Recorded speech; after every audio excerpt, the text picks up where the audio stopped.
ആരാ? എന്താ എന്താങ്ങളെ? എന്നെ മനസ്സിലായില്ലേ? ഇല്ല. ഞാനാണ് ക്ലീറ്റസിന്റെ ഭാര്യ തങ്കത്തിന്റെ അമ്മാവൻ അഴകേശൻ. ഞാൻ നിങ്ങോട്ട് വരുന്നു വിളിച്ചു പറഞ്ഞിട്ടുണ്ടായിരുന്നു. നീ ക്ലീറ്റസിന്റെ ആരാ? വാ നമുക്ക് അകത്തിരുന്ന് സംസാരിക്കാം. ഏത് ക്ലീറ്റസ്? എടാ മുമ്പ് ഇവിടെ താമസിച്ചിരുന്ന ക്ലീറ്റസ് ഇല്ലേ? ഇപ്പൊ അവൻ കല്യാണം കഴിഞ്ഞ് തിരുവനന്തപുരത്താണ് താമസം. അപ്പൊ ഭാര്യയും കുട്ടിയായിട്ട് ഇങ്ങോട്ട് വന്നിട്ടുണ്ടായിരുന്നു. അങ്കിളിന് മാറിപ്പോയി, വീട് മാറിപ്പോയി. ഇതല്ല. നീ മിണ്ടാതിരിക്കും, ഇത് തന്നെയാണ് വീട്. ഞാൻ ആ സ്റ്റാൻഡിലെ ഓട്ടോറിക്ഷക്കാരോട് ചോദിച്ചപ്പോൾ അവൻ കറക്കി തിരിഞ്ഞ് ദബ്ബടെ കൊണ്ടുവന്നിറക്കി 270 ഉറുപ്പിക മേടിച്ചിട്ട് പറഞ്ഞയച്ചല്ലേ ഇങ്ങോട്ട്. നിനക്ക് ആളെ മനസ്സിലായോ? നല്ല തടിച്ചിട്ട് വെളുത്തിട്ട് ഒരു വയറൊക്കെ ചാടിയ വെള്ളയും വെള്ളയൊക്കെ ഇട്ടിട്ട് കൂടെ ഒരു കരിഞ്ഞ ഒരു സാധനം. കരിഞ്ഞ സാധനം ഒറ്റ അടിയണ്ട് വെച്ചേരും ഞാൻ. കറുപ്പാണെങ്കിൽ അവൾക്ക് 7 അഴക. എൻ്റെ ചേച്ചിയുടെ മോളാവള്. പിന്നെ ഒരു കുട്ടി.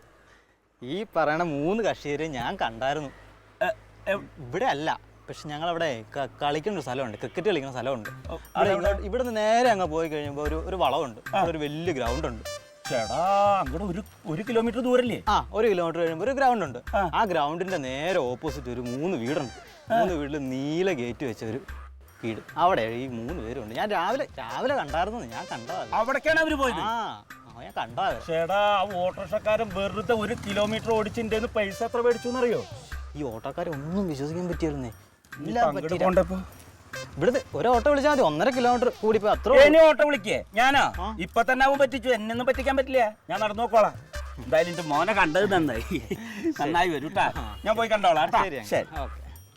ഇനിയിപ്പോ 1 കിലോമീറ്റർ അങ്ങോട്ട് ആരുടെ മുഖത്ത് നോക്കിയിട്ടാണ്